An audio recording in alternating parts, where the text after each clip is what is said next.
Dahil sa ilang araw na pamamalaging ni Charlene sa loob ng kulungan, unti-unti na nga nagkaayos ang dating nagkagulo na ito ngang si Princess at itong si Charlene. Napatawad na nila ang isa't isa at naging kakampi na nila. Masaya na ang dalawa dahil kahit papano bumalik sa dati. Yun ang naging daan para magkaayos nga silang muli. At ang pinakamagandang balita ay makakalaya na nga itong si Charlene dahil nga sa nawala nga itong si Leilani at humina ang kaso sa kanya, kaya naman pwede na siyang magpiyansa. Kaya naman abot langit ang sayangan nitong si Charlene dahil nga nakita niya na magulo ang kanyang pamilya, ay may pagkakataon na siya na ayusin ang kanyang pamilya dahil makakalaya na siya at makakasama na niyang muli ang kanyang pamilya.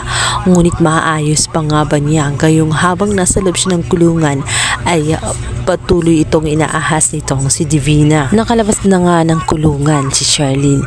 Sa kabilang banda, nagpapanik naman itong si Raymond.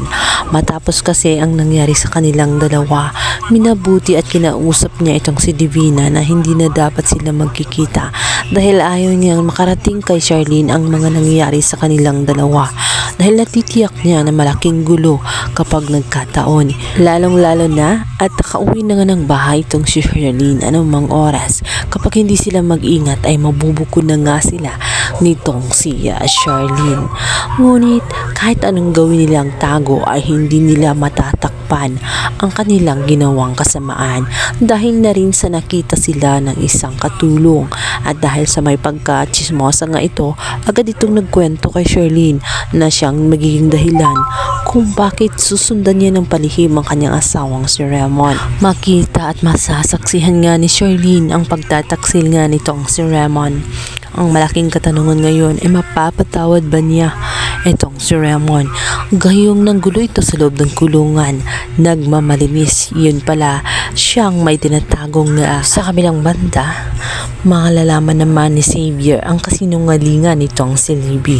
Hindi na niya ito mapagtatakpan pa dahil sa isang lalaki nakamaskara ang biglang mananakot sa kanya. At dahil sa pagkapanik niya nang makita nga niya ng lalaking yun, ay tinutukan na nga ng baril ang kanyang si Xavier.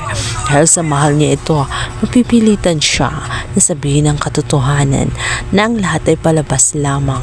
Ayaw niya kasing masaktan itong si Xavier. Gulat si Xavier sa kanyang mga narinig.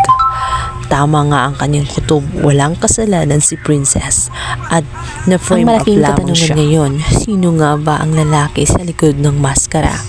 Siya nga ba si Onse na nakatakas mula sa bangungot na kanyang naranasan kay Divina?